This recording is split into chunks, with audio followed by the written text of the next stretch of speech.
Bonjour à tous et bienvenue dans ce nouvel épisode de Score Stories. Cette chaîne a pour but de présenter des compositeurs de musique de film. Pour ce deuxième numéro, nous allons parler d'un géant de la musique de film. Un compositeur français qui a conquis Hollywood et défini le son des grandes épopées cinématographiques.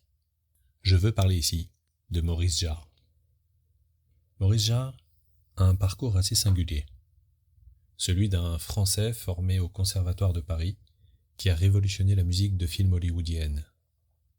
Un percussionniste passionné qui est devenu l'un des compositeurs les plus récompensés de son époque, remportant 3 Oscars pour les films de David Lean. Un innovateur qui a introduit les ondes Martenot et les sonorités ethniques dans le cinéma américain. Alors, qui était Maurice Jarre ?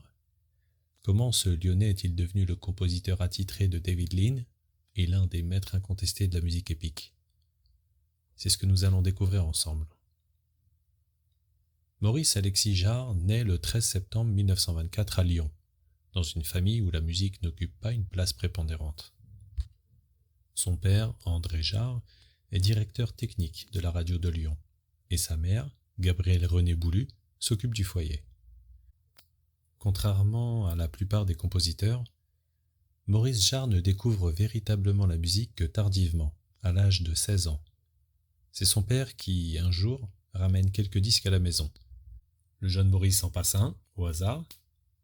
Il s'agissait de la deuxième rhapsodie hongroise de Liszt, arrangée et enregistrée par Léopold Stokowski. Ce moment changera sa vie à jamais. Comme il le dira plus tard, il venait de découvrir quelque chose qui allait bouleverser son existence. Le son. Non pas la mélodie, non pas l'harmonie, mais le son lui-même, cette matière sonore fascinante qui peut transporter l'âme. Initialement, Maurice Jarre envisage une carrière d'ingénieur et s'inscrit à l'école d'ingénieurs de la Sorbonne. Mais la musique l'appelle. Contre la volonté de son père, il quitte la Sorbonne et entre au Conservatoire national supérieur de musique de Paris. Là, il étudie la composition et l'harmonie, sous la direction de grands maîtres, comme Arthur Honegger, compositeur de renom, Louis Aubert et Joseph Martenot, l'inventeur des ondes Martenot, cet instrument électronique pionnier qui deviendra l'une de ses signatures musicales. Au conservatoire, Maurice choisit les percussions comme instrument principal. Cette décision est révélatrice. Les percussions, ce n'est pas seulement le rythme, c'est aussi le timbre, la couleur, le son dans toute sa diversité. Des timbales au xylophone, Maurice Jarre devient un excellent percussionniste, développant cette sensibilité particulière aux textures sonores qui marquera toute sa carrière. En 1946 et 1950, il devient timbalier de l'orchestre de la radiodiffusion française.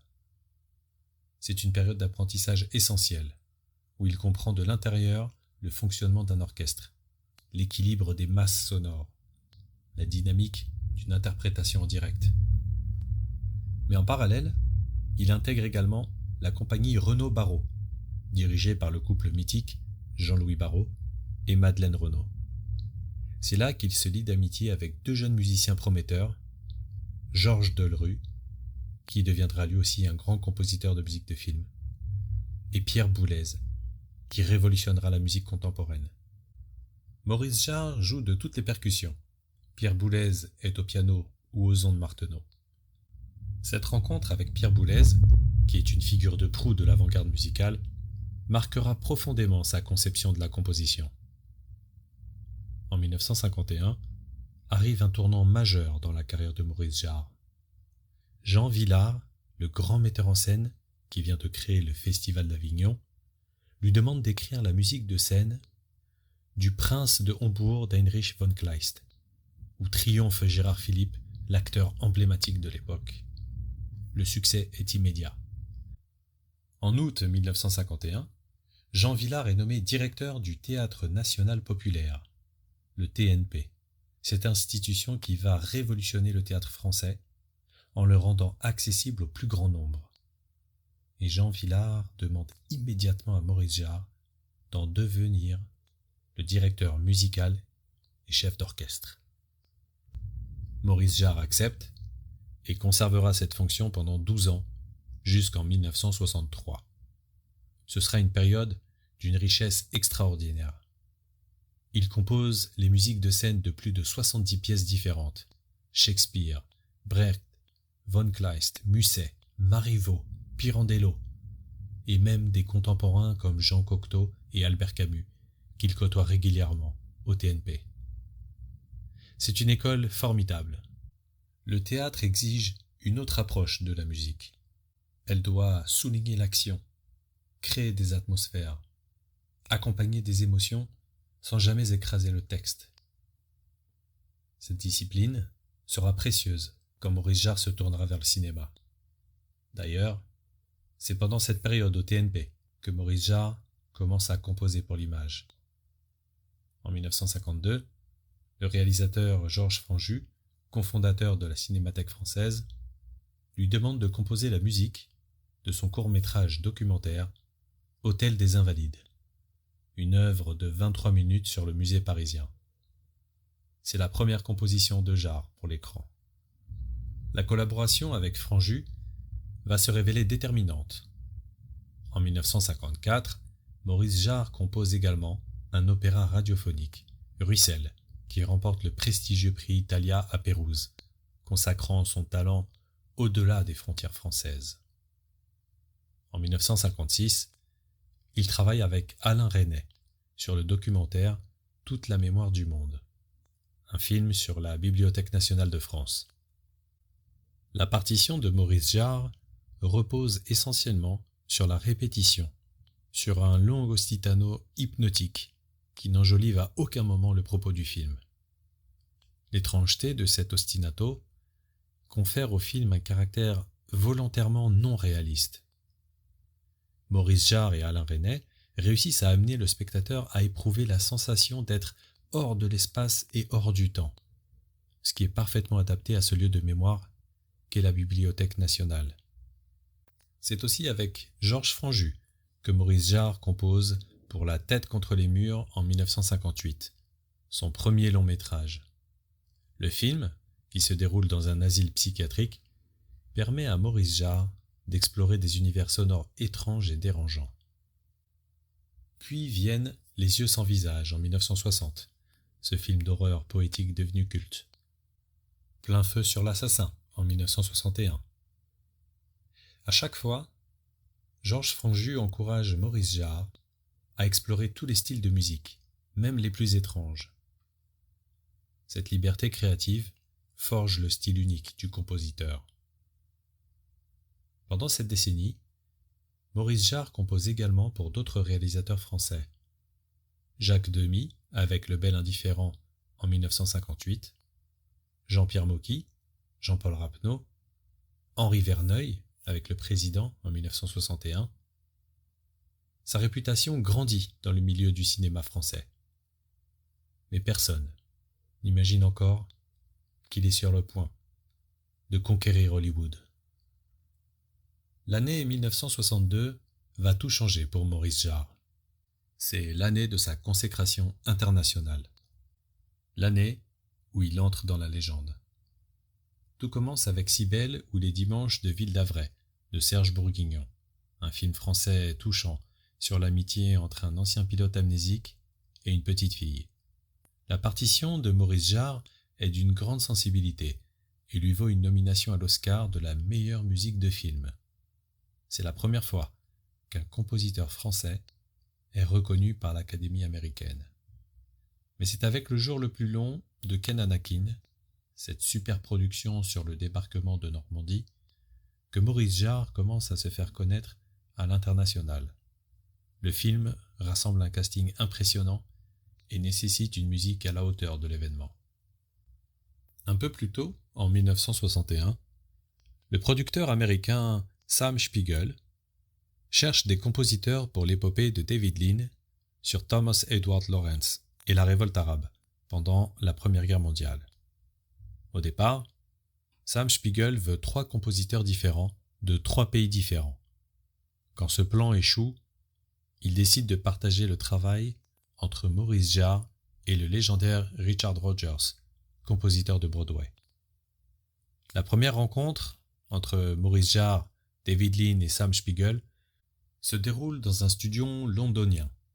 Un pianiste joue la musique que Richard Rodgers a écrite en Amérique, dont un thème principal est ce qui s'appelle, si on peut le croire, un thème d'amour pour Laurence d'Arabie. David Lean n'est pas convaincu. Il se tourne vers Sam Spiegel et lui demande sèchement ce que c'est que cette chose. Anxieux et gêné, Sam Spiegel se tourne vers Maurice Jarre et lui demande de jouer quelque chose de sa composition. Maurice Jarre s'assoit au piano, le dos tourné à David Lean et Sam Spiegel, et commence à jouer ce qui deviendra le thème de Laurence d'Arabie. Il ne peut pas avoir leur réaction, mais soudain, il sent une main se poser sur son épaule. C'est David Lean qui lui dit « Sam, ce jeune homme a exactement ce que je veux. » Et c'est ainsi que Maurice Jarre finit par écrire toute la musique du film. Mais il doit le faire dans un délai extrêmement court, car il remplace un compositeur initial. La pression est énorme. Pour ce film, qui se déroule dans le désert d'Arabie, Maurice Jarre fait un choix audacieux. Il n'utilise pas de musique arabe traditionnelle, mais crée son propre langage musical, évoquant l'Orient. Il introduit des instruments inhabituels pour Hollywood, notamment les ondes Martenot, cet instrument électronique qu'il a appris à connaître au conservatoire. Le son éthéré et mystérieux des ondes Martenot crée une atmosphère unique, à la fois moderne et intemporelle. Il utilise également des percussions exotiques, des textures orchestrales fluides, qui évoquent les vagues de chaleur du désert, les mirages, l'immensité. Sa musique ne cherche pas à illustrer ce qu'on voit à l'écran, mais à exprimer ce qu'on ne peut pas montrer visuellement. La solitude, le mystère, la transformation intérieure de Laurence. Laurence d'Arabie sort en décembre 1962 et c'est un triomphe absolu. Le film remporte 7 Oscars, dont celui de la meilleure musique pour Maurice Jarre. À 38 ans, le compositeur français devient une star à Hollywood. L'American Film Institute classera plus tard sa partition au 3e rang des plus grandes musiques de films de tous les temps. David Lean est tellement satisfait qu'il décide que Jarre composera désormais la musique de tous ses films. C'est le début d'une collaboration légendaire. Après le succès de Laurence d'Arabie, Maurice Jarre devient l'un des compositeurs les plus demandés d'Hollywood. Mais sa collaboration avec David Lean reste au cœur de sa carrière. En 1964, Maurice Jarre compose pour Le Train de John Frankenheimer, un film de guerre intense avec Burt Lancaster. C'est la première collaboration avec Frankenheimer et elle se poursuivra. L'année suivante arrive le projet le plus ambitieux, le Docteur Zhivago, adaptation du roman de Boris Pasternak sur la Russie pendant la Révolution. Le film, avec Omar Sharif et Julie Christie, est tourné en Espagne pour recréer les paysages russes. Le budget est colossal pour l'époque, 14 millions de dollars. Pour ce film, David Lean demande à Maurice Jarre quelque chose de très particulier, un thème d'amour. Au départ, David Lean voulait utiliser une chanson folklorique russe, mais il découvre qu'elle n'est pas dans le domaine public. Il se tourne alors vers Maurice Jarre. Lors des premières tentatives, David Lean n'est pas satisfait. Il dit alors à Maurice Jarre quelque chose de révélateur sur sa philosophie. « Oublie Zhivago, oublie la Russie. Va dans les montagnes avec ta petite amie, pense à elle et écris un thème d'amour pour elle. » David Lean insiste. Le thème ne doit pas être spécifiquement russe, mais universel. Un thème qui parle à tous les cœurs, quelle que soit leur culture. Maurice Jarre suit ce conseil et compose le thème de Lara, cette mélodie sans paroles qui deviendra l'une des musiques de films les plus célèbres de tous les temps. Plus tard, des paroles seront ajoutées et la chanson deviendra « Somewhere My Love », un tube planétaire chanté par des dizaines d'artistes. Pour l'enregistrement de la bande originale complète, Maurice Jarre doit diriger un orchestre de 110 musiciens pendant 10 jours. Il termine l'enregistrement le 14 décembre 1965, seulement 8 jours avant la première mondiale du film. La pression est intense. Mais il y a un défi supplémentaire. Pour donner une couleur russe à certaines scènes, Maurice Jarre doit diriger 35 joueurs de balalaïka, cet instrument traditionnel russe, qui ne savent pas lire les partitions. C'est un cauchemar logistique. Et Maurice Jarre y parvient. Le docteur Zhivago s'en rend sale et devient un phénomène culturel. Le film est nominé pour 10 Oscars et en remporte 5, dont celui de la meilleure musique pour Maurice Jarre. C'est son deuxième Oscar, le second en 3 ans. Le thème de Lara est partout à la radio, dans les magasins, sur toutes les lèvres. C'est probablement la musique de film la plus populaire des années 1960. En 1966, Maurice Jarre continue sa collaboration avec John Frankenheimer pour Grand Prix, un film sur la Formule 1. Sa partition dynamique capture parfaitement la vitesse et l'adrénaline des courses automobiles. La même année, il compose pour Paris brûle-t-il de René Clément, ce film monumental sur la libération de Paris avec une distribution internationale. La partition mêle solennité et suspense. Sa fameuse valse, adaptée du thème principal, connaîtra un succès populaire considérable, ce qui lui vaudra l'irritation de certains de ses confrères et de la critique française. En 1969, Maurice Jarre travaille avec Alfred Hitchcock sur Leto. C'est une rencontre intéressante entre deux géants. Bien que Alfred Hitchcock soit mécontent du film lui-même, il dira à Maurice Jarre « Je ne vous ai pas donné un grand film, mais vous m'avez donné une grande partition. » C'est un compliment rare de la part du maître du suspense. En 1970, Maurice Jarre retrouve David Lean pour La fille de Ryan, qui se déroule en Irlande. Fait surprenant, selon les souhaits de David Lean, la partition évite complètement les styles musicaux irlandais traditionnels. David Lean préfère une approche plus universelle, et Maurice Jarre compose une musique romantique et orchestrale qui privilégie l'émotion pure plutôt que la couleur locale. À ce stade de sa carrière, Maurice Jarre a composé pour 3 des 4 derniers films de David Lean. Leur 4e collaboration viendra 14 ans plus tard. Les années 70 et 80 voient Maurice Jarre explorer de nouveaux territoires, tant géographiques que musicaux. En 1971, il compose pour Soleil Rouge de Terence Young, un western atypique qui se déroule au Japon, avec Charles Bronson et Toshiro Mifune. La partition fusionne des traditions musicales occidentales et japonaises.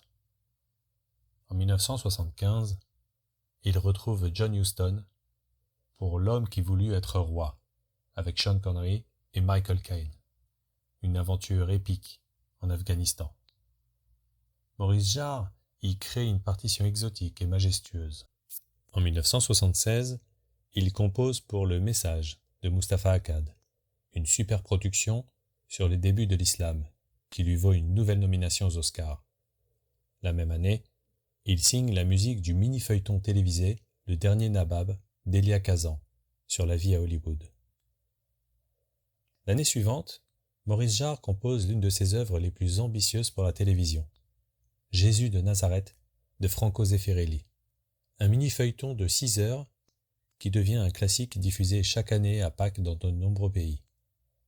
Sa partition fait un usage marquant des ondes Martenot, créant une atmosphère à la fois mystique et intemporelle. Durant cette décennie, Maurice Jarre se tourne également vers la science-fiction. Il compose pour L'île sur le toit du monde en 1974, Dreamscape en 1984, Enemy Mine en 1985 et surtout Mad Max, comme on le verra par la suite. En 1980, il compose pour Shogun, la série télévisée épique sur le Japon féodal, qui remporte un immense succès. Mais c'est en 1982 que Maurice Jarre amorce un tournant majeur dans son approche musicale. Avec L'année de tous les dangers de Peter Weir, il écrit une partition innovante, mêlant gamelan indonésien, synthétiseur et texture acoustique, marquant son premier usage important de l'électronique au cinéma. Cette rencontre avec Peter Weir marque le début d'une collaboration importante qui durera 4 films. Peter Weir apprécie la capacité de Maurice Jarre à créer des atmosphères, à suggérer plutôt qu'affirmer. En 1984 arrive un moment attendu, la 4e et dernière collaboration avec David Lean pour La Route des Indes, une adaptation du roman de Forster sur l'Inde coloniale britannique. 14 ans se sont écoulés depuis La fille de Ryan. Maurice Jarre compose une partition sophistiquée qui évoque l'Inde sans tomber dans l'exotisme facile. Il remporte son 3e Oscar de la meilleure musique, ainsi qu'un Golden Globe. À 60 ans, Maurice Jarre atteint le sommet de sa reconnaissance. En 1985, il compose la musique du film Mad Max, Au-delà du dôme du tonnerre, avec Mel Gibson et Tina Turner. Cette partition est particulièrement innovante. Elle est écrite pour orchestre complet, augmentée d'un chœur, de 4 grands pianos, d'un orgue à tuyaux, d'un didgeridoo australien, d'une fouillera slovaque, d'une batterie de percussions exotiques et de 3 ondes Martenot. C'est une fusion extraordinaire de sonorités du monde entier, créant un univers post-apocalyptique unique. La même année, Maurice Jarre retrouve Peter Weir pour le film Witness, avec Harrison Ford, dans une communauté amish. Sa partition mêle synthétiseur et orchestre, créant une atmosphère à la fois moderne et intemporelle. Le film lui vaut une nomination aux Oscars et un BAFTA Award. Les 2 premières décennies de la carrière de Maurice Jarre sont marquées par une grande diversité de projets et une reconnaissance croissante pour l'ensemble de son œuvre. En 1986, il compose la musique du film Mosquito Coast de Peter Weir avec Harrison Ford, un film sur un inventeur idéaliste qui part en Amérique centrale. L'année suivante, il signe la musique de Liaison fatale, un thriller psychologique avec Michael Douglas et Glenn Close qui devient un phénomène culturel. Sa partition, tendue et angoissante, contribue à l'atmosphère oppressante du film. En 1988, Maurice Jarre compose pour Gorille dans la brume de Michael Apted avec Sigourney Weaver, dans le rôle de la primatologue Diane Fossey. Sa partition lyrique et émouvante lui vaut une nouvelle nomination aux Oscars et un Golden Globe. La musique évoque magnifiquement les paysages africains et la connexion profonde entre Fossey et les gorilles. En 1989, arrive sa 4e et dernière collaboration avec Peter Weir, Le cercle des poètes disparus, avec Robin Williams. Pour ce film, il compose une partition qui mêle synthétiseur et orchestre, créant des moments d'une grande émotion, notamment le thème Carpe Diem, qui accompagne la scène finale où les élèves montent sur leur bureau. Cette partition remporte un BAFTA Award. En 1990 sort le film Ghost de Jerry Zucker avec Patrick Swayze et Demi Moore. Maurice Jarre, qui en compose la musique, rencontre un énorme succès commercial. Sa musique pour la scène finale est basée sur le titre Unchained Melody des Righteous Brothers. Le film lui vaut une 9e et dernière nomination aux Oscars. Il compose également la musique du film L'échelle de Jacob d'Adrian Lyne, un thriller psychologique horrifique qui devient culte, avec une partition dérangeante et innovante. En 1995, Maurice Jarre signe la musique d'une virée en enfer d'Alfonso Aro avec Keanu Reeves. Pour ce film romantique, qui se déroule dans les vignobles de Californie, il écrit non seulement la partition orchestrale, mais aussi toutes les chansons, dont la romantique Mariachi Serenade. Le film lui vaut son 4e et dernier Golden Globe. En février 2008, lors du Festival international du film de Berlin, Maurice Jarre reçoit un Ours d'or pour l'ensemble de sa carrière, distinction inédite décernée à un compositeur. C'est sa dernière apparition publique. Il a 83 ans. Le 28 mars 2009, Maurice Jarre meurt d'un cancer à son domicile de Malibu, en Californie. Il avait 84 ans. L'héritage de Maurice Jarre est colossal. Sa collaboration avec David Lean reste l'une des plus grandes réussites de l'histoire du cinéma. 3 Oscars pour 3 films épiques. Lawrence d'Arabie, Le Docteur Zhivago, La Route des Indes. Ces partitions ont défini ce que devait être la musique des grandes épopées. Majestueuse sans être pompeuse, exotique sans être caricaturale, émouvante sans être sentimentale. Mais Maurice Jarre, c'est bien plus que ces 3 chefs-d'œuvre. C'est aussi l'innovateur qui a introduit les ondes Martenot dans le cinéma américain, créant des textures sonores jamais entendues auparavant. C'est le symphoniste qui s'est tourné vers les synthétiseurs dans les années 80, prouvant qu'on peut évoluer à tout âge. C'est le Français qui a travaillé avec les plus grands réalisateurs américains, anglais, italiens, australiens. Ce qui distingue Maurice Jarre des autres compositeurs de sa génération, c'est cette philosophie qu'il partageait avec David Lean. La musique ne doit pas souligner ce qu'on voit à l'écran, mais exprimer ce qu'on ne peut pas montrer visuellement. La solitude, le mystère, la transformation intérieure des personnages. C'est une conception subtile et profonde de la musique de film. L'American Film Institute a classé Lawrence d'Arabie au 3e rang des plus grandes musiques de films de tous les temps. Le Docteur Zhivago, La Route des Indes et La Fille de Ryan ont également été nominés pour figurer sur cette liste. C'est une reconnaissance extraordinaire. Je vous remercie d'avoir écouté cet épisode.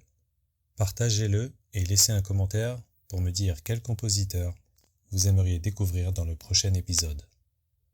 À très bientôt pour un nouvel épisode de Score Stories.